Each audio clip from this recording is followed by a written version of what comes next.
Quero convidar então você a abrir a sua Bíblia em Lucas capítulo 7. Nós vamos dar continuidade na nossa série de mensagens, chamada Alívio, Encontrando Descanso em Jesus. Lucas capítulo 7, versículo 36 até o 50. Lucas 7, 36 até o 50.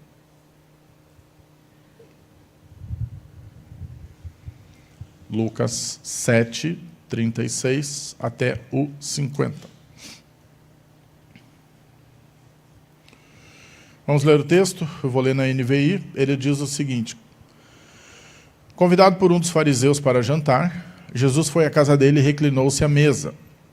Ao saber que Jesus estava comendo na casa do fariseu, uma mulher pecadora daquela cidade trouxe um frasco de alabastro com perfume e se pôs atrás de Jesus, aos seus pés. Chorando, começou a molhar os pés dele com as suas lágrimas. Depois ela os enxugou com os cabelos, beijou-os e os ungiu com o perfume. Ao ver isso, o fariseu que o havia convidado disse a si mesmo: se este homem fosse profeta, saberia quem está tocando nele e que tipo de mulher ela é, uma pecadora. Então Jesus lhe disse: Simão, tenho algo para dizer a você. Diz, mestre, respondeu ele. Versículo 41. 2 homens deviam a certo credor. Um lhe devia 500 denários e o outro 50. Como nenhum dos dois tinha com que lhe pagar, ele perdoou a dívida a ambos. Qual deles o amará mais? Simão respondeu: suponho que aquele a quem foi perdoada a dívida maior. Você julgou bem, disse Jesus. Em seguida virou-se para a mulher e disse a Simão: vê esta mulher? Entrei na sua casa, mas você não me deu água para lavar os pés. Ela, porém, molhou os meus pés com lágrimas e os enxugou com cabelos. Você não me saudou com um beijo, mas esta mulher, desde que entrei aqui, não parou de beijar os meus pés. Você não ungiu a minha cabeça com óleo, mas ela derramou perfume nos meus pés. Por isso eu digo a você, ela amou muito porque seus muitos pecados lhe foram perdoados. Mas aquele a quem pouco foi perdoado, pouco ama. Interessante uma observação que me ocorreu agora, não tinha pensado nisso, né? Eu olhei todo o texto do prisma da mulher que foi perdoada, mas não sei se você notou essa frase de a quem pouco foi perdoado, pouco ama. Ela pode ser uma indireta ou uma direta para o próprio Simão, né? Se você for olhar o comportamento daquele que é religioso ou se comporta como alguém religioso ou como alguém que não precisa tanto assim de perdão, de graça e etc., essa pessoa não sente que ela foi tão perdoada. E, naturalmente, o amor dela vai acabar se tornando menor. Interessante isso. Poderia ser explorado num outro momento, obviamente não é o nosso foco, né? Mas então ele vai dizer, aquele a quem pouco foi perdoado, pouco ama. Talvez por isso a frieza dele em tratar, de Simão, né, em tratar toda a história. Então Jesus disse a ela: os seus pecados estão perdoados. 49, os outros convidados começaram a dizer entre si: quem é este que até perdoa pecados? E Jesus disse à mulher: a sua fé a salvou, vá em paz. Semana passada nós falávamos do Levi, né, no terceiro ponto, lá no final do nosso sermão, e de como então Jesus comendo com os publicanos e os fariseus incomodados. E é interessante você perceber agora como o jogo vira. Agora Jesus está lá comendo com os fariseus, né, e aí misturando com os pecadores. Jesus, ele tinha essa capacidade, essa característica, né, ele trouxe isso para o universo religioso, digamos assim. Via de regra, parece que nós não gostamos de misturar as duas coisas, né? Ou quando você tem o sagrado, parece que a gente não quer que o profano entre, mas o que Jesus está dizendo é exatamente: se o profano não entrar e for purificado pelo sagrado, ele nunca vai se tornar sagrado. Ou seja, se uma mulher pecadora ela não pudesse se aproximar de Jesus e encontrar nele a salvação, ela nunca se tornaria alguém pura. Então vamos ao contexto geral do texto. Jesus convidado para o jantar, então na casa de Simão, um fariseu, né? O fariseu, um líder religioso. Os fariseus eram religiosos muito rigorosos, né? Mais do que outros grupos, né? Existiam vários grupos, subgrupos de judeus, e eles eram então de um grupo mais rigoroso, muito preocupados com a pureza cerimonial e o cumprimento da lei. E no caso, era uma honra, né, para ele convidar Jesus, ou talvez um teste, porque você vai ver isso em outros momentos do Evangelho, que eles estavam, né, os fariseus, testando Jesus para tentar pegar ele em alguma fala que contradissesse ou contradizesse, não sei qual dos dois, a Bíblia, né? O Antigo Testamento, que era o que eles tinham até aquele momento. Durante o jantar, então, essa mulher, né, dita pecadora pela Bíblia, e ninguém sabe o que isso quer dizer, né? Há interpretações que vão dizer que ela poderia ser uma prostituta, mas isso são interpretações, isso não é o que o texto diz, né, mas pelo termo e etc., que ela, então, se aproxima de Jesus e tem uma atitude ousada, né? Ela toca nele, né? Ela lava os pés dele, enxuga com os cabelos, beija os pés, né? Isso é uma atitude muito intensa, eu diria assim. E por que isso é importante para nós, né? Porque essas atitudes todas são absolutamente incomuns para a época, né? Primeiro porque numa reunião como essa de lideranças religiosas ou de pessoas, né, importantes do meio religioso, uma mulher não seria convidada. Ela não fazia parte desse contexto.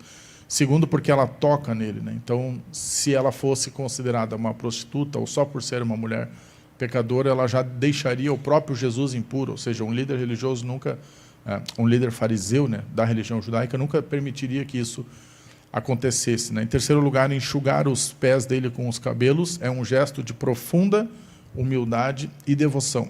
Então, mulheres judias, elas costumavam cobrir o cabelo em público. E, na verdade, eu diria que é um gesto até de humilhação. Se você parar para pensar essa cena, né, de alguém ajoelhado, né, numa posição de 4 ali como um animal, beijando os pés, esfregando o cabelo e lembrando, né, que as coisas elas eram mais sujas naquela época do que hoje, em termos de piso, de mobília, de tudo. E aí ela ali abaixada, e sabe, talvez, né, um pouco de sujeira, e se esfregando o cabelo, beijando tudo aquilo. A gente está falando de um ato de humilhação, de alguém que estava tentando dizer assim, eu preciso e preciso muito, né? Jesus, presta bem atenção no que eu tenho para dizer. Eu estou fazendo o meu melhor para te dizer o que eu quero dizer. Além disso, a Bíblia diz ainda que era um perfume caro. Então, isso mostra, né, um ato de adoração, de entrega, de alguém que estava muito envolvido com aquilo que estava acontecendo. Só que, vendo tudo isso, Simão, muito religioso, ele se incomoda em vez de se alegrar. Né? Em vez de ele dizer que bom que ela encontrou o mestre, ou que bom que ela conseguiu abrir o coração dela, ele fica incomodado. E lá no versículo 39, ele diz, né, se, né, ele soubesse, se esse homem fosse profeta, ele saberia, ou ele imaginaria quem está tocando nele, uma mulher pecadora, ou seja, como se ela não tivesse o direito, digamos assim, e não tinha, né, na época. Jesus bem sabia, né, eu sabia bem, que quem estava tocando nele sabia que ela era uma pecadora, e aqui nós temos, então, alguns, né, dos ensinos da noite, e esse com certeza é um deles. Eu quero começar, então, no versículo 37, 38, e ali nós teremos o primeiro ensino. Pode abrir o texto, Lucas 7, 37 e 38. Então, saber que Jesus estava comendo no fariseu, né, grave essa expressão, na casa de fariseu, essa expressão, uma mulher pecadora, trouxe o frasco de alabastro com perfume e se pôs atrás de Jesus aos seus pés. Então, é interessante pensar, né, ela veio como se fosse por baixo, talvez, da cadeira ou do lugar que ele estivesse sentado, aos pés dele, então ela já estava chorando, aí você já se pergunta... Essa cena é um pouco caótica, né, porque a gente vai ler o texto ele é fixo, né, ele é travado, está ali o texto escrito no papel, mas você precisa ler ele interpretativamente, você precisa tentar enxergar o que está acontecendo. E o que está acontecendo é causa, intensidade, é um monte de líderes religiosos jantando e conversando, e de repente uma mulher vem se arrastando, se esgueirando por baixo, já chorando, talvez por alguma espécie de desespero ou de contrição ou de alegria por ter chegado até Jesus, começa a molhar os pés dele, não com perfume, mas com as lágrimas, depois enxuga com os cabelos, que eu sempre achei uma cena muito estranha, e vocês mulheres, né, que lavam o cabelo com tanto carinho, imagina essa cena de esfregar isso no pé de alguém. Beija, né, então isso também é exótico, né, intenso, beijar os pés de alguém, e depois, como se para terminar o processo, unge com perfume. E aí aqui então o nosso primeiro ensino da noite é: ame a Jesus com intensidade. Isso gera alívio. Ame Jesus com intensidade. Isso gera alívio. E aqui já surge um paradoxo na minha mente, quando eu desenvolvi esse ponto, que é o seguinte: eu cresci no contexto de uma igreja tradicional, que falava muito sobre a reverência, né, e sobre a forma de se comportar no prédio da igreja, e etc., a forma de orar. E você percebe como é paradoxal em relação ao texto, porque nós falamos de reverência, de orações coerentes e etc., e de repente nós estamos vendo uma mulher que quebra todos os protocolos e que chega e faz uma bagunça na reunião. O texto não diz se ela falava alto, se ela falava baixo, se ela chorava alto, se ela chorava baixo, mas com certeza tumultuou. E aí a única coisa que eu vejo aqui é intensidade. Alguém que sabia o que queria, que entendeu o que precisava e que caminhou nessa direção e que disse, é hoje que eu vou conseguir aquilo que eu preciso. Se Deus está me dando essa oportunidade e o mestre está aqui, eu vou correr para os pés do mestre e eu vou entregar completamente o coração. Então, se você me perguntar o que a gente faz, né? Escolhe reverência ou intensidade, a minha resposta é a gente fica no meio. Né? Ou seja, nós não precisamos ser reverentes a tal ponto de não conseguirmos conhecer a Deus, de tal forma que a gente fique sempre distante, ou seja, nunca tão reverente a ponto de nem sei quem é esse Deus tão longe de mim, de quem eu ouço falar, e ao mesmo tempo nem tão intensos a ponto de não respeitar a Deus, porque nós ainda estamos falando do Deus que criou os céus e a terra, que criou cada um de nós, que nos fez nascer, que nos escolheu, que cuidou de nós, que nos trouxe até aqui, que nos abriu portas e que tem cuidado de nós. Se você me perguntar, então, eu diria equilíbrio, né? Ou seja, muito amor para Jesus, muito respeito, mas com intensidade, levando para Ele as nossas dores, as nossas petições e abrindo o coração. Então, voltando para ela, com todo esse pecado que ela trazia junto, né? Com todo esse peso no coração, ela sabendo então o que doía no coração dela, sabendo por que ela precisava chegar até Jesus, por que do desespero. Da mesma forma, isso pode ser associado à nossa vida. Só nós sabemos que tipo de dor ou de alívio nós precisamos. Só nós sabemos o que incomoda. Só nós sabemos a profundidade disso. Né? É muito interessante pensar que eu e a Renata, como pastores e conselheiros, a gente está sempre à disposição para ouvir e tentar chegar no mais profundo no coração das nossas ovelhas. Mas ainda assim, tem coisas que passam um ponto, que vão além. Ou seja, mesmo que você consiga, em algum contexto, abrir o seu coração, falando em termos de terapia ou falando em termos de aconselhamento pastoral, eu penso que ainda assim tem pecados que vão além.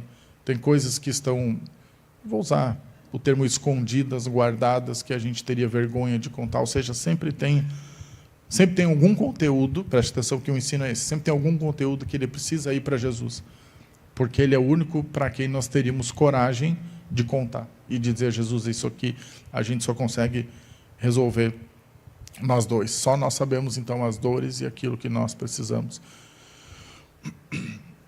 E eu gosto de pensar na expressão que é o seguinte, que Ele só vai saber se você contar. Não que Ele já não saiba, obviamente, pela presciência dEle, mas Ele só vai saber se você contar. Ou seja, você precisa tirar esse momento intenso que ela tirou aqui para contar. Eu tenho falado sobre isso ao longo das últimas semanas, né? Tenho tentado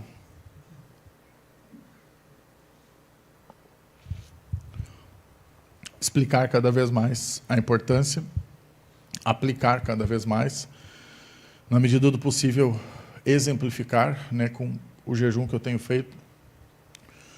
Mas, ainda assim, eu penso que nós precisamos ouvir isso todas as semanas, se for necessário. Nós precisamos fazer igual essa mulher pecadora. Chegar até os pés de Jesus e entregar para Ele um conteúdo que só nós temos. Você entende isso?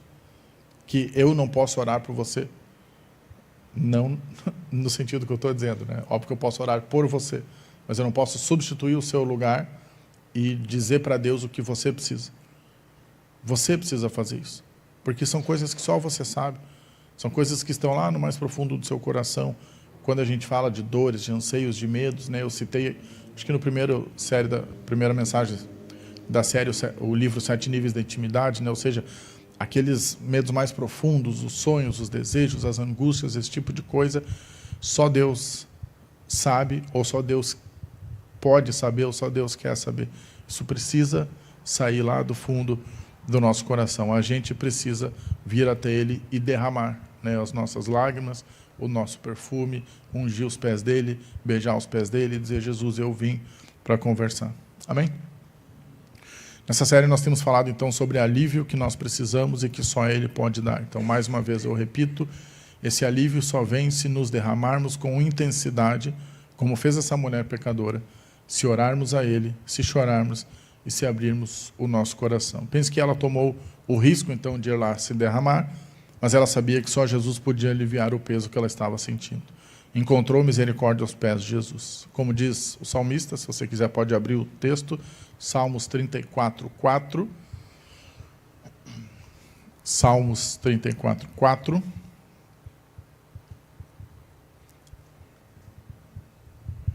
Ele diz: busquei o Senhor e Ele me respondeu. Livrou-me de todos os meus temores.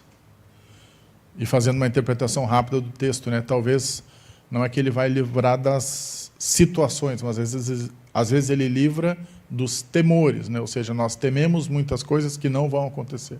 Nós tememos muitas coisas que estão lá num futuro distante. Nós tememos muitas coisas que hoje nos incomodam, mas que amanhã não vão acontecer. Ou seja, nós construímos uma realidade na nossa mente que ela não é verdade, ela é simplesmente fruto da nossa imaginação, da nossa ansiedade, do nosso medo. Então, eu busquei o Senhor e Ele me respondeu. Ele cuidou do meu coração, resumindo. Ele me livrou dos meus temores. Mas também eu quero que você leia outro texto, que foi um texto que surgiu, né, me ocorreu, e ele faz muito sentido, ele está lá em Isaías, vai para Isaías 53. A gente ainda está no primeiro ponto, falando sobre essa intensidade, sobre chegar a Jesus com intensidade. Isaías 53, 4 e 5. Isaías 53, 4 e 5.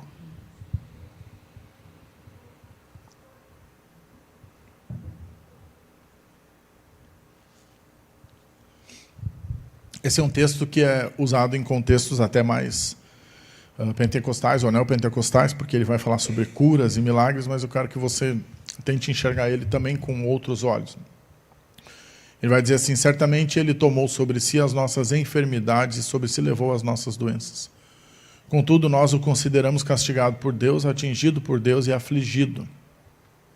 Ele, porém, foi traspassado por causa das nossas transgressões e esmagado por causa das nossas iniquidades. O castigo que nos trouxe a paz estava sobre ele, e pelas suas feridas fomos curados. Aqui, para mim, eu penso que esse texto ele nos põe numa situação delicada, porque ele vai falar, claro, sobre cura, sobre milagres, sobre, né, o fato de Ele ter levado um castigo sobre Ele para gerar cura sobre nós. Então, eu penso que nós podemos ter as duas interpretações, e as duas são corretas, e as duas são bem-vindas. Jesus, Ele pode, sim, operar curas milagrosas. Pode, com certeza. Ele pode, com certeza. E se tudo, né, der certo e Deus continuar confirmando o texto do meu coração, semana que vem vai ser um texto mais voltado sobre isso, que seria o último da série. Mas parece que nós temos medo, sendo bem sincero. E eu vou dizer para você que o medo, muitas vezes, ele vem da nossa, não só de questões doutrinárias, pelo nosso contexto, né, batista tradicional, mas ele vem do medo do desconhecido, ou do medo até do conhecido, daquilo que já conhecemos. Ah, mas eu nunca vi ele fazendo. Ou ele só faz para os outros, ou ele só faz em países lá da África, onde ele não é bem conhecido, na Ásia, ou em ilhas distantes. E o que eu posso dizer para você é que isso não é verdade. Né, pelo que eu vivi já na minha vida cristã, a cada, sei lá, X meses na minha vida, eu tenho tido contato com alguma pessoa que já foi curada de forma milagrosa por Deus de alguma doença. Você já não ouviu alguma história assim? Você já não viu isso? Você talvez já não viveu isso? Ou quem de nós já não conhece uma história de uma criança que não era para ter nascido, que foi fruto de um milagre? Ou quem de nós talvez não é esse milagre? Você consegue entender isso? E, voltando para o texto, quando eu leio ele e volto para esse amor com intensidade que eu falei mais cedo, sobre chegar até Jesus com essa intensidade que a mulher pecadora chegou, eu começo a pensar e digo: Deus, por que nós não podemos fazer isso? Por que nós não podemos trazer essa intensidade? E lembra, gente, a intensidade ela não tem a ver, eu acho que é aqui que o batista ele se perde, ela não tem a ver com volume, né? Ou seja, a oração ela não precisa ser alta, ela não precisa ser longa, ela não precisa, né, de gritos ou de nada muito assim. Ela, para mim, precisa de fé. Ela precisa desse instrumento, né, que Deus deixou para nós. E no último ponto eu vou abordar sobre isso, que você vê que lá no verso 50 Jesus diz isso: a sua fé a salvou. É como se ele devolvesse a bola para ela, dizendo, mas tem uma parte que é sua. Tem algo que foi você que fez, que não fui eu. Ter fé. Porque ele não precisa ter fé em nós, ele sabe que nós estamos aqui. Nós que precisamos ter fé nele, porque ele que está lá no céu. Porque a pergunta, alguém de nós aqui viu Deus? Não. Todos nos reunimos aqui num domingo porque acreditamos nele. Então, essa fé que nos traz até aqui, dizendo assim, pense comigo, você está sentado me ouvindo falar sobre um Deus que você não vê. Eu não quero que você saia daqui em crise de fé, eu quero que sua fé aumente. Agora, se a gente pode sentar aqui para ouvir sobre um Deus que a gente não vê, por que a gente não pode acreditar que esse Deus também faz milagres? Se isso faz parte do código que a gente acredita, que é a Bíblia. Então, a minha pergunta é se a gente trouxesse esse elemento dos milagres para dentro da nossa vida e não deixasse eles somente para algum evento, para outras linhas doutrinárias ou para outras igrejas. E a gente pudesse dizer, Deus, a gente acredita. A gente acredita. E aí a gente volta para o nosso ponto. A gente vai chegar até o Senhor com intensidade, dizendo, Deus, eu acredito e eu gostaria de ver o Senhor fazer isso na minha vida e na vida das pessoas que eu amo ou das pessoas que o Senhor colocar à nossa frente. Amém? Volte para o texto, Lucas capítulo 7. Agora a gente vai a alguns versículos para construir o segundo raciocínio.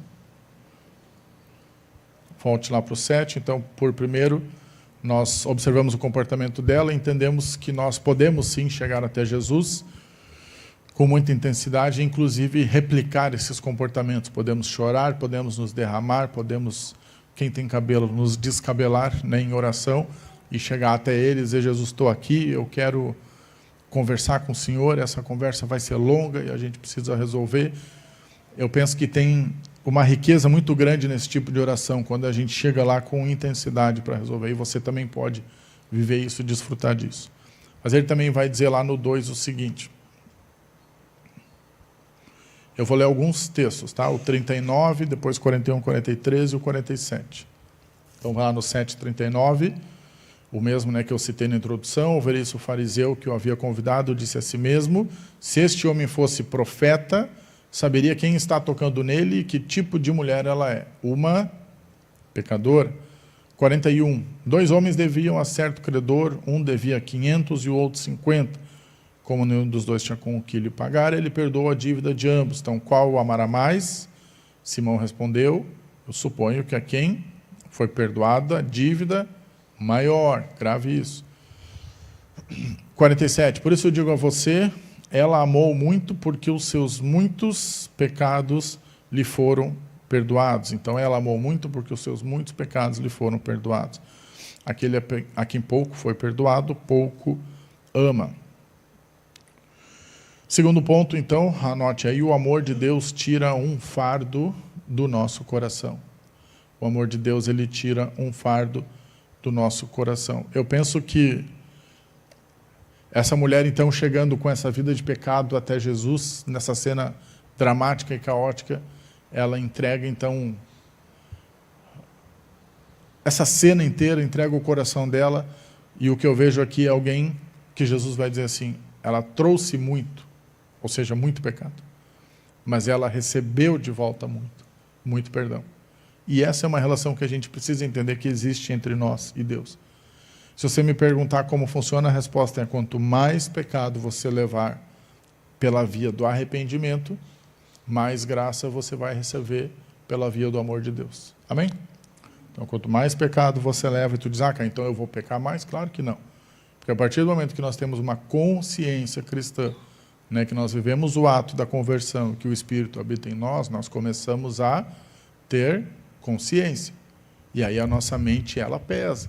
Né, o Espírito Santo, ele passa a habitar em nós, né, Efésios capítulo 1, versículo 13, diz que nós somos selados com o Espírito, ele passa a habitar em nós, e a partir disso, então, nós nos constrangemos, nos incomodamos, aquilo não passa mais a ser normal. Uma pessoa convertida, ela peca? Claro que ela peca. Ela pode pecar bastante? Pode. Ela pode se afastar da fé? Ela pode. Mas ela sempre vai viver tudo isso com culpa, com peso na consciência. Porque o que é a culpa? A culpa é um sentimento natural gerado por desobedecer a Deus, aos nossos pais, por desobedecer aquilo que nós prometemos. Então, eu tenho falado sobre o jejum algumas vezes, né? Não me orgulho de dizer isso, mas eu já quebrei jejuns. E o que isso gera no meu coração? Culpa. Do tipo, não consegui, tal, porque Deus, eu te amo, mas ainda assim eu não consigo. Aí já fica toda aquela confusão emocional, e aí aquela conversa. Mas Deus perdoa.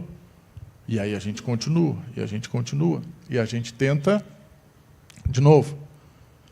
Voltando para o texto, quem muito foi perdoado, a quem ela amou muito porque os seus muitos pecados foram perdoados. Então, ou seja, o amor dela foi intenso, foi grande, porque ela recebeu muito perdão.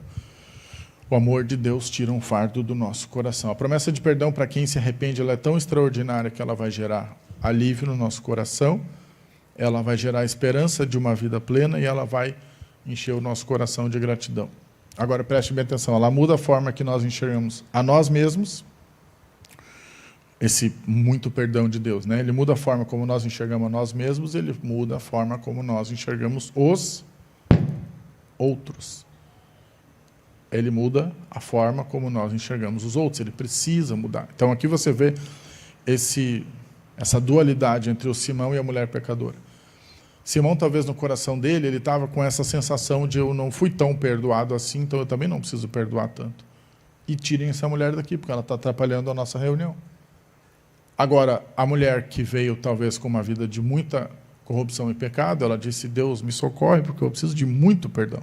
E não me importa se eles estão no meio de uma reunião, e não me importa, eu só sei que eu preciso agarrar o pé de Jesus e resolver isso hoje. E óbvio, não é que o pé de Jesus salvaria ela, mas era ter a atenção dele, que foi o que ela teve no final. E ele disse, você está perdoado. Ou seja, está resolvido. Você pode sair daqui com um coração mais leve. Você pode sair daqui com um coração mais leve. Eu trago isso para nós, eu vou aplicar, na verdade, na minha história, antes, lendo o texto de Romanos 8. Abra Romanos 8.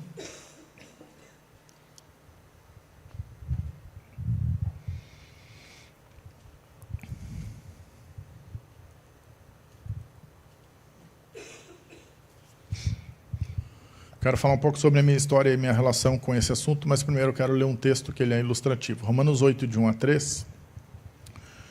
Ele é um texto, alguns textos que eu cito, óbvio, eles são importantes para o sermão, mas alguns que eu cito, eles são textos que você precisa gravar para que você construa na sua mente uma teologia saudável e que você saiba onde buscar textos que são importantes, que são textos que geram, né, teologia, que geram base, que geram aquilo que a gente acredita. Esse é um deles, tá?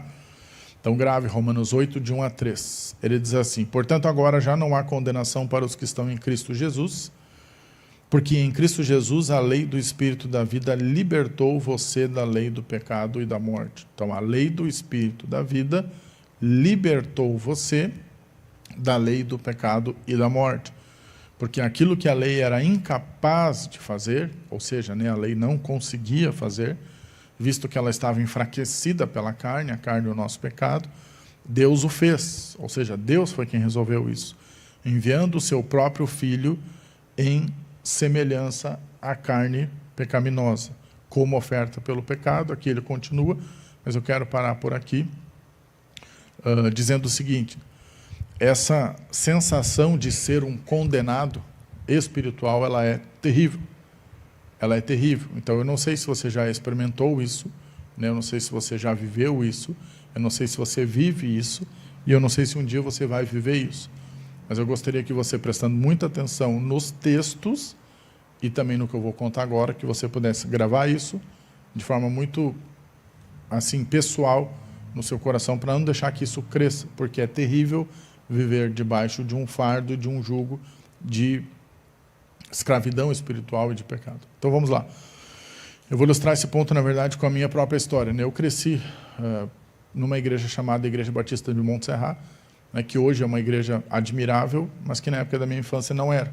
Ela era uma igreja muito tradicional, muito fechada, com uma doutrina absolutamente sólida, né, numa igreja que você nunca ouviria uma heresia do púlpito, mas era uma igreja na qual você não conhecia a graça, né? Ou seja, você não aprendia sobre esse amor maravilhoso de Deus. Aí você diz, Caio, não se ensinava sobre isso lá?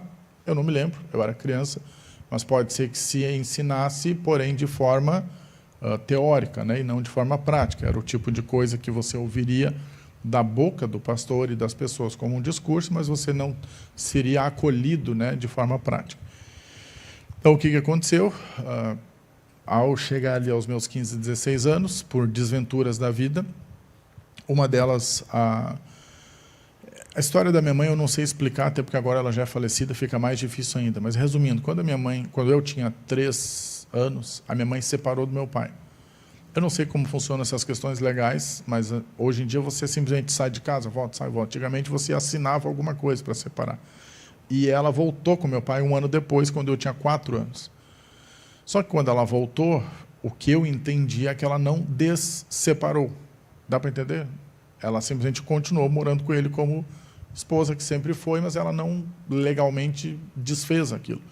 Só que a separação é diferente do divórcio. Então, ou seja, ela ainda era casada, mas estava separada. É isso, né? Faz sentido? E aí, eles ficaram juntos o resto da vida. Até que divorciou o resto da vida, não, desculpa. O resto do casamento deles, né? Que daí encerrou quando eu tinha 14 anos, 10 anos depois. Pelo fato de a minha mãe ser separada do meu pai, nunca... Assim, ela já não era bem vista na igreja, porque ela é a única pessoa que ia na igreja sem o marido. Né? A minha família, quando eu era criança, era a única família que não ia o pai, a mãe e os filhos. O pai, a mãe e os filhos. O pai, a mãe e os filhos.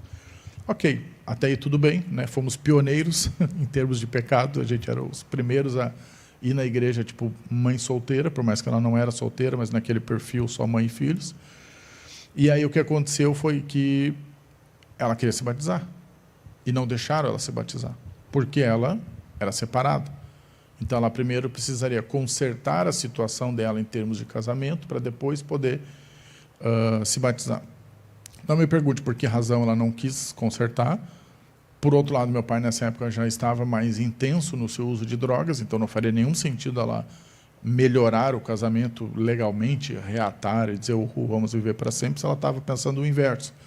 Só que ela não queria separar dele porque depois, né, já eu adulto, ela disse, olha, eu fiz uma escolha e eu escolhi que vocês tivessem um pai presente dentro de casa, independente da qualidade que ele oferecesse, certo?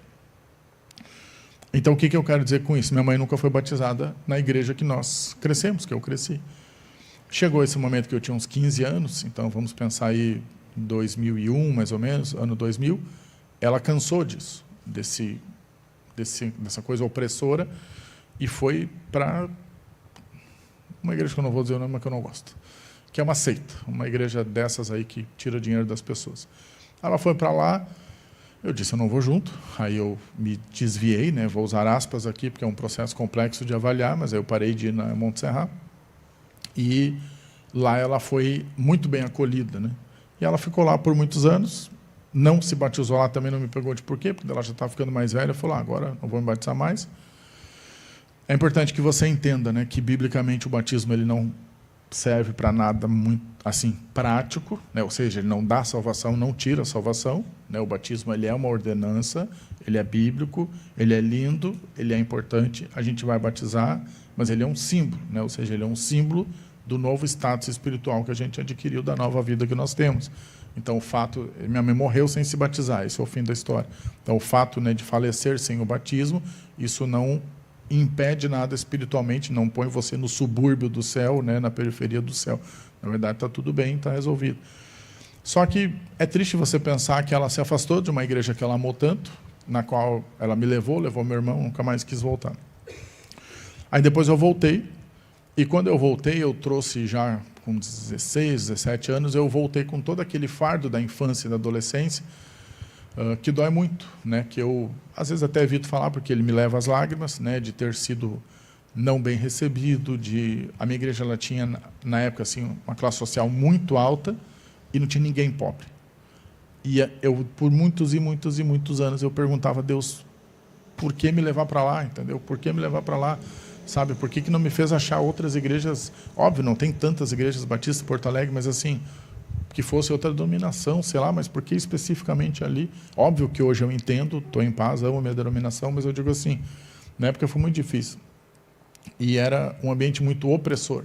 Nesses dias eu estava contando para alguém, talvez os guris que têm a minha idade, quem lembra daqueles casacos do Charlotte Hornets, que eram aqueles casacos de basquete que eram caríssimos, né? Alguém lembra disso ou é só eu que tenho essa memória? Obrigado, gente. E dos Lakers e tal, eram casacos assim caríssimos, que nem sei se chegaram no camelô, mas eles eram assim do tipo, chegaram do tipo assim, se você tem, porque você tem dinheiro. E eu me lembro dos meninos conversando sobre terem ido para a Disney. Isso nós estamos falando de 93, 94, né? No ano de 93, 94. Então, assim, quem que ia para a Disney naquela época, sabe? E conversando sobre isso. E eu morava na Vila Farrapos. A minha conversa era sobre ter ido, né, no Parcão no final de semana. No Parcão, não, no nosso parque do bairro, né, no final de semana. E etc. Então, assim, isso tudo foi muito complicado para mim. Quando eu cheguei de volta, então, para a igreja, e aí tive esse reavivamento, né, que por alguns momentos eu chamei de conversão tardia, mas na verdade não, né? Depois eu entendi que minha conversão ela foi na infância ali como júnior, mas quando eu tive esse reavivamento, essa história de querer servir mais e tal, isso foi muito intenso para mim. A igreja já era diferente. Nesse ano, isso foi 2003. O pastor Técio já estava há 2 anos na igreja.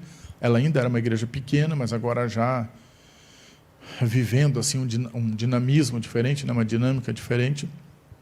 E eu me lembro assim, tá, Caio, por que você está contando tudo isso, né? Porque eu me lembro de me sentir literalmente como essa mulher, de que não teria um espaço para mim no meio daquela reunião e daqueles homens, digamos assim, né, como o texto diz, dos homens religiosos. Eu me lembro que era muito desconfortável para mim ir para os cultos, até que chegando lá, né, e ouvindo o pastor Técio pregando, e ouvindo, então, eu não sei explicar para você, mas era a mesma Bíblia. Né? O pastor Técio nunca tirou uma Bíblia nova do bolso e disse, eu tenho um segredo para vocês. Ele pegou a mesma Bíblia, mas era como se ele, inclusive, olhasse os mesmos textos que eu ouvi durante toda a minha infância, mas ele começasse a interpretar aqueles textos de forma diferente. E, gente, de novo, ouça com maturidade, não que fosse uma interpretação fora da doutrina batista, mas ela trazia novos aspectos de eclesiologia, ou seja, como ser igreja, de liturgia, ou seja, como fazer o nosso culto, e de, inclusive, interpretação de algumas áreas teológicas, como aplicar a graça na vida da igreja. E, de repente, eu começo a ser tocado pelo Espírito. E eu penso, há um espaço para mim aqui agora. Eu não preciso mais me afastar de tudo isso. Eu começo a me sentir bem-vindo. E eu começo a sentir que estou ilustrando em cima do ponto, como se, em cima do texto, né? Como se em vez do Simão ficar brabo, né, o Simão ele me levantasse e dissesse, bem-vindo à roda, você não precisa ficar aí ajoelhado, senta aqui com a gente. E é como se então eu passasse a ter espaço naquele lugar, e aí alguns poucos meses depois, que foi tudo muito intenso, em novembro de 2004, né, quando eu estava encerrando meu ensino médio, Deus resolve, então, me chamar para o ministério de forma audível, muito clara, né? Contei isso alguns meses atrás em um sermão, de forma audível, muito clara, muito assim, inquestionável. E quando passa mais alguns meses, eu já estou morando em Curitiba. E aí a primeira pergunta, né, que eu sempre me fazia, Deus, por que essa igreja de gente rica, que é uma expressão tola que a gente usa, né? Não é tão simples assim, mas a Monte Serra hoje ela é uma igreja de pessoas de classe média, de média alta, e de algumas pessoas de classe A, que são ricas. A primeira pergunta que eu fazia era por quê, por quê, por quê? Uma das respostas foi quando eles disseram assim, nós pagaremos o teu seminário. Né? No primeiro momento, metade dele, eu já contei essa história, e 4 meses depois pagaram a integral. Então, ou seja, por 5 anos, né, a igreja pagou a mensalidade da minha faculdade de teologia e a minha moradia. Quem consegue fazer isso? Uma igreja que tem caixa e que tem visão. É difícil juntar os dois numa igreja só, tá? Eu conheço igrejas que têm muito caixa e não têm visão, e que têm um prazer quase diabólico de deixar o dinheiro bem guardado. E eu conheço igrejas como a nossa, que a gente está louco para fazer um monte de coisa, mas não tem caixa. E aí a gente, né, fica esperando Deus mandar. Mas então, ou seja, é difícil juntar os dois. E quando eu junto os dois, o que aconteceu? Aquela igreja de 90 membros, né, hoje tem 2.300. Ou seja, Deus vai abençoando e vai se tornando cada vez mais poderosa. Certo, vamos voltar para o nosso texto. O que isso tudo tem a ver com a gente? É exatamente essa sensação de um dia eu me senti como essa mulher que não teria acesso a essa roda de espirituais, que não teria esse direito, que não era bem-vindo, e de repente Deus então foi abrindo espaço, abrindo a visão de homens, de mulheres, de líderes, tornando a igreja um lugar, aquela igreja específica, não qualquer uma, tá? Porque outras, infelizmente, ainda continuam pensando diferente. Aquela igreja pensando daquela forma, e aquilo, para mim, era a única forma que eu tinha de voltar para a igreja. Era encontrar um lugar que me recebesse, que me acolhesse, e que dissesse assim, bem-vindo, né? Aqui você pode descansar a sua alma, Aqui você pode confessar os seus pecados e aqui você pode recomeçar. Fui então morar em Curitiba, vou pular alguns anos agora só para terminar a ilustração. Isso era 2005, né? Eu fui morar em Curitiba. Quando dá 2009, então já no fim do meu seminário, Montserrat conhece algumas ferramentas, né? Uma chamada Celebrando a Restauração, que a gente já implementou aqui 3 turmas, né? E a outra delas chamada Retiro Minha Vida Tem Jeito, que, né, hoje, dada a configuração aqui da igreja de bastante mudanças na igreja, a gente tem só algumas pessoas aqui que chegaram a fazer lá na Montserrat. E esse Retiro Minha Vida Tem Jeito, ele é um retiro espiritual, né? Não é um retiro como o nosso passadia, né? Não tem brinquedos, piscina e churrasco, mas ele é um retiro muito espiritual e um retiro muito impactante, fala bastante sobre graça. E lá eu me lembro de Deus de forma assim muito, muito, muito profunda ter ministrado meu coração sobre o que era a graça. Aí você diz, mas a graça não tinha sido resolvida ali na entrada do seminário? Não, ali tinha sido resolvida uma etapa. Por quê? Porque agora volte para o texto. Deixa eu voltar, inclusive, para o texto. Ele vai dizer assim, ele amou muito porque seus muitos pecados lhe foram perdoados. Eu tinha tanta coisa para ser resolvida que teve que ser em blocos, em etapas. Então, Deus resolveu uma grande etapa primeiro, que é de você é bem-vindo na igreja, pode voltar. Depois ele resolveu uma segunda grande etapa, que é eu acredito em você, você pode trabalhar para mim, ou seja, você pode ir para Curitiba. Depois uma grande etapa, que era como me sustentar naquilo tudo. Depois uma outra etapa, que era como sobreviver sozinho, né, com 18 anos em Curitiba, sem conhecer nada, nem ninguém, etc. E graças a Deus, né, que através de uma pessoa que era amigo da outra, no fim eu tinha, 300 pessoas que eu conheci, e o cuidado delas sobre mim, para daí lá no final do seminário Deus dizia, agora vamos para outras etapas, e uma delas é os seus pecados. Então, ou seja, tudo aquilo que estava acumulado como um fardo no meu coração, nesse retiro Minha Vida Tem Jeito, ao longo do Celebrando a Restauração, Minha Vida Tem Jeito foi 2009, Celebrando a Restauração começou no início de 2011, foi como se Deus pudesse dizer assim, agora eu vou limpar esse fardo do seu coração. Aí a gente volta para o nosso primeiro sermão da série, né? Foi ali onde eu tive onde esse texto do fardo fez sentido para mim, onde eu pude pegar o meu fardo pesado e entregar na mão dele, nas mãos, porque o fardo era grande, tinha que pegar com as duas, né? E dizer, Deus, toma aqui, e pegar um fardo mais leve. Então, se você me perguntar hoje como que eu lido com isso, com a questão do pecado e dessa situação dessa mulher, de como a gente se parece com ela, é de dizer que me entristece muito ainda saber que eu não vou conseguir parar de pecar nessa vida, muito, porque isso é impossível, biblicamente e praticamente, na prática é impossível fazer isso, e a Bíblia é clara dizendo que isso não vai acontecer. Ela diz que a nossa perfeição vem no céu, quando a gente chegar lá com Jesus. Me entristece muito o tanto de dor que eu sofri até entender isso, né, e o tanto de culpa que eu senti até entender isso. Mas agora, voltando para o texto, o que isso gerou de bom no meu coração? Como foram muitos pecados que foram perdoados, e ainda tem sido, isso faz com que eu consiga olhar com mais amor. Então ele vai dizer, né, sobre isso pergunta, né, qual deles amará mais, né? E Simão vai dizer, eu suponho quem foi perdoado uma dívida maior. Então eu gostaria que você refletisse sobre isso. Qual o tamanho da dívida que Deus perdoou no seu coração? Para que você pudesse dar essa resposta para Deus, dizendo, Deus, porque a resposta tem que ser muito, ela não pode ser pouco. Se ela for pouco, é uma resposta arrogante, é uma resposta que não é correta diante da Bíblia. Porque mesmo que a sua vida não tenha sido um caos social, que ela não tenha sido um caos criminal, ela pode ter sido um caos em termos de pecado. Você consegue entender essas diferenças? Quando eu digo que não foi um caos social, você pode ter tido pai e mãe, você pode ter casado direitinho, ter filhos, etc. Você pode nunca ter cometido crimes, você pode nunca ter sido viciado em nada, meus parabéns, mas o pecado ele não está necessariamente associado a esses aspectos, ele está associado à corrupção do nosso coração, ele está associado a coisas que dissemos e fazemos. Ou seja, você pode ter toda essa família bonita, estruturada e machucar todos eles. Você pode dizer ou ter dito coisas para eles que machucam. E isso é tão feio quanto, aí você pode colocar qualquer outro pecado. Entende o raciocínio? Então a gente tem um erro assim que a gente comete teológico, estrutural, de classificar os pecados ou de organizar os pecados, né? E você não precisa organizar eles, você só precisa se arrepender. E você precisa da ajuda de Jesus para entender quais são eles, como eles funcionam, né, e pedir para Jesus mostrar. Jesus mostra os meus pecados para que eu possa me arrepender deles, para que eu possa te pedir ajuda sobre eles. E aí, antes que você diga, cara, que assunto pesado, né? Nós vamos sair daqui mal, eu quero ler um último texto nesse ponto com você. A gente já está indo para os finalmente. Temos um último ponto só, relâmpago. Abra em João 14, 27.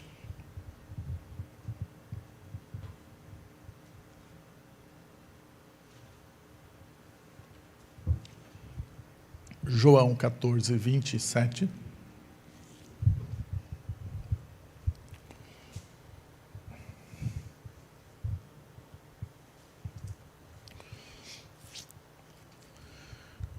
Esse texto é importante por quê? Porque quando a gente fala em perdão de pecados e nessa busca por alívio, uma das coisas que a gente sempre busca é paz. E se você me perguntar o que hoje eu entendo, tá? Se você me perguntar o que eu senti falta, a minha infância inteira dentro da minha casa foi paz. Eu talvez não saberia dizer em outro momento, mas hoje eu já consigo articular. Paz na hora de dormir, né? Por conta da pressão de se meu pai ia chegar, que horas que ia chegar e como que seria. Paz na hora de acordar. Eu acho que eu já devo ter dito isso do xixi na cama, né? Isso não é segredo. Mas eu fiz xixi na cama até muito tarde, então todas as manhãs acordava, tinha que ir lá tomar banho, etc. Aí, né, a gente conseguiu pagar uma consulta no psicólogo uma vez para ele dizer que, claro, isso era fruto de todo ambiente instável emocional que eu cresci. Paz, né, em tudo. Não tinha paz na escola, porque eu nunca fui bem na escola, mesmo sendo aparentemente inteligente, como as pessoas me consideram.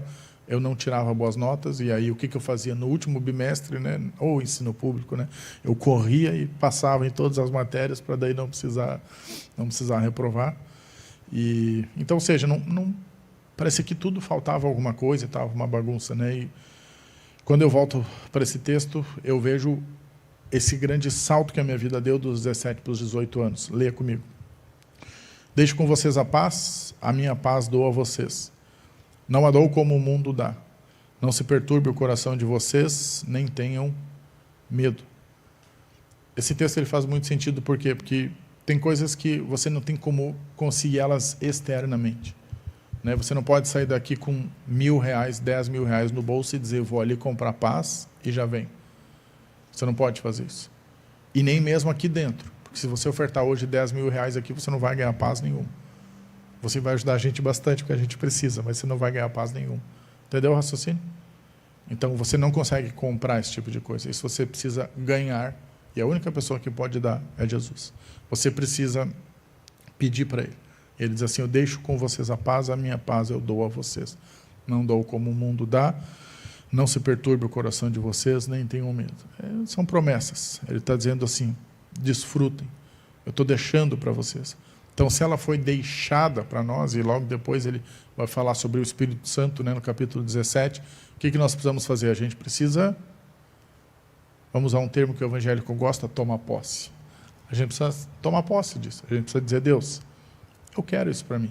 Eu quero essa paz para dentro da minha casa, da minha família, dos meus relacionamentos. Eu quero essa paz para o meu tom de voz, para que eu não grite com as pessoas que eu amo, para que eu não as ofenda, para que da minha boca não saia nenhuma palavra torpe ou suja ou feia, como diz Efésios capítulo 4, né?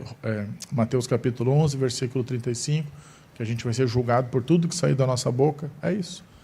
Trazer essa paz para dentro da nossa casa. E poder então encerrar todo esse processo dizendo, Deus, obrigado. Né? Esse alívio que o Senhor gera, ele é feito através dessa graça, desse perdão. Amém? Terceiro e último lugar, esse aqui é um ponto relâmpago, a banda pode vir para a nossa última música.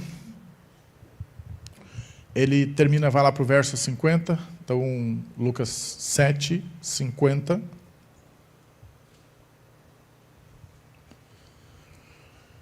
Jesus disse à mulher, 7,50, o último versículo para acabar o capítulo, a sua fé a salvou, vai em paz.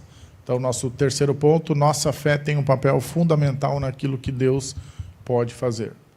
A nossa fé tem um papel fundamental naquilo que Deus pode fazer. Então, grave a seguinte frase, alívio e fé andam juntos, porque sem fé não há como você crer que Deus te ama e se importa com você. Faz sentido? Você nunca vai encontrar alívio num Deus que você não acredita que existe, que te ama, que se importa, que quer te ouvir, que está presente, que para Ele é importante as coisas que você tem para dizer. Então, sem fé, não há como você crer que Deus te ama e se importa com você e que vai aliviar o seu coração e o seu fardo. 2 últimos textos conhecidos para os mais antigos, né? Mas eu quero que todos leiam. Abra sua Bíblia em Hebreus.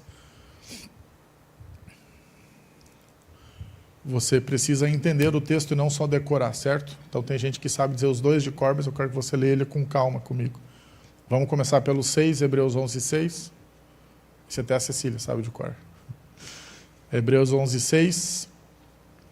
Que a gente grava a primeira parte, mas a gente esquece da segunda, né? Então, Hebreus 11, 6 vai dizer: sem fé é impossível agradar a Deus, mas é proibido na língua portuguesa e em qualquer língua dizer só essa frase, que tem uma vírgula ali, gente, não é nenhum ponto e vírgula que encerra o raciocínio, é uma vírgula. Então, ou seja, está continuando, está acontecendo. Ele vai dizer: pois quem dele se aproxima precisa crer que ele existe e que recompensa aqueles que o buscam. Então, preste bem atenção. Quem dele se aproxima precisa crer que ele existe. O que ele está dizendo aqui? Não adianta você orar se você não acredita que Deus existe. Não adianta você jejuar se você não acredita que Deus está vendo e vai recompensar. Não adianta você fazer propostas, você tentar, você buscar, você dizer: Deus, né, então cura essa minha dor, esse meu fardo, se você não acredita que Ele existe. E Ele ainda vai dizer: recompensa aqueles que o buscam. Gente, isso aqui é uma teologia que foi estragada pela igreja em algum aspecto, perigosa, mas é bíblica. Deus recompensa as pessoas que buscam Ele. Isso aqui está escrito na Bíblia, não está? Então, Deus recompensa as pessoas que buscam Ele. A palavra bênção, ela não deriva de teologias erradas, ela deriva da Bíblia. Então, Deus tem bênçãos para quem for atrás, para quem buscar e para quem tentar se encontrar com Ele. Agora, volta para o início, né? Hebreus 11, 1. Então, ele vai dizer que a fé é a confiança daquilo que esperamos e a certeza das coisas que não vemos. Basicamente, onde que a fé trabalha? Somente no invisível e somente na nossa mente. Então, a fé não é uma coisa que está fora de nós, ela está dentro. Ela é esse ato de nós acreditarmos que Deus existe, que Ele se importa conosco, que a gente pode orar, que a gente pode pedir ajuda, que Ele vai captar aquilo que a gente está pedindo, que Ele recompensa, que Ele está ali, que Ele está presente. Vai dizer que fé é confiança, né? Confiança é sentimento, como eu estou dizendo, não é nada sólido que você possa botar confiança em cima de uma cadeira e expor para as pessoas. A confiança, ela está aqui dentro, de que eu confio que Deus existe e se importa comigo. E ele fala, né, confiança daquilo que a gente espera e certeza daquilo que a gente não vê. Que é uma tradução bem simples de fé, eu pegaria só essa frase final. A certeza do que você não vê. O que é fé, então? É você andar de peito erguido sabendo que Deus existe, que Ele se importa, que Ele ouviu, inclusive, tudo que a gente falou agora, que Ele viu tudo que você pensou durante esse sermão, que Ele ouve a sua oração e que Ele quer ouvir, e que Ele vai ouvir e que Ele vai responder. Amém? Então, o que nos resta? Orar, gente. É só o que nos resta, entrar nesse campo do sobrenatural da fé e dizer: Deus, eu sei que o Senhor está aí, então ouve o que eu estou pedindo, ouve o que eu tenho conversado contigo. E quando a gente fala em pedindo, esse pedindo ele é amplo, você sabe disso. Não é só dinheiro, emprego, trabalho, etc. Ele envolve emoções. Você pode pedir sobre o ambiente da sua casa, você pode pedir sobre tudo que você quiser. Eu vou orar e depois a gente vai cantar a nossa última música, né? Uma música temática da série que a gente gosta muito. Eu quero te convidar a fechar os seus olhos. Você que está em casa também feche seus olhos, ore comigo. Depois cante essa música com muito carinho. Depois a gente vai lá para a nossa cantina. Senhor Jesus, quero pedir em nome de Jesus, Deus, por esse assunto, que o Senhor possa nos ajudar a evoluir, Deus, na nossa relação contigo nesse aspecto. Que nós consigamos chegar diante do Senhor e derramar o nosso coração, Deus, e encontrar esse alívio que a mulher pecadora do texto encontrou, Deus. Que nós possamos chegar com essa intensidade, Deus, com as lágrimas, com o perfume e derramar, Deus, diante dos teus pés e pedir essa ajuda para ti, Deus. Então eu quero te pedir em nome de Jesus, cada dia mais intensidade para o nosso coração. Quero te pedir também, Deus, que o Senhor possa remover, Deus, no nosso coração esse fardo que muitas vezes o pecado gera, essa dor, esse cansaço, essa sobrecarga, que a gente possa, Deus, encontrar em ti descanso em nome de Jesus e para a glória do teu nome. Que nós possamos cada vez mais desfrutar, Deus, desse amor, desse carinho que só o Senhor tem para nos dar. Que a gente possa cada vez mais se achegar a Ti, Deus, e ter os nossos muitos pecados perdoados e assim amar cada vez mais. Nos ajuda a amar cada vez mais, entendendo que é porque nós somos muito amados em nome de Jesus. E acima de tudo, e por último eu peço, aumenta a nossa fé, Deus, porque não tem como a gente acreditar nesse perdão se nós não acreditarmos no Deus do perdão. Então aumenta a nossa fé e que ela glorifique o Teu nome cada dia mais, em nome de Jesus, Pai. Quero te pedir pelas nossas vidas, Pai. Cada um aqui tem a sua história, cada um aqui tem as suas dores, cada um aqui tem os seus anseios, cada um aqui tem a sua semana para viver, a sua família para cuidar, Deus, as suas emoções para lidar. Eu quero te pedir em nome de Jesus, fortalece a Tua igreja. Que a gente não esmoreça, que a gente possa entrar cada dia mais forte, Deus, para uma nova semana junto contigo, em nome de Jesus. Amém.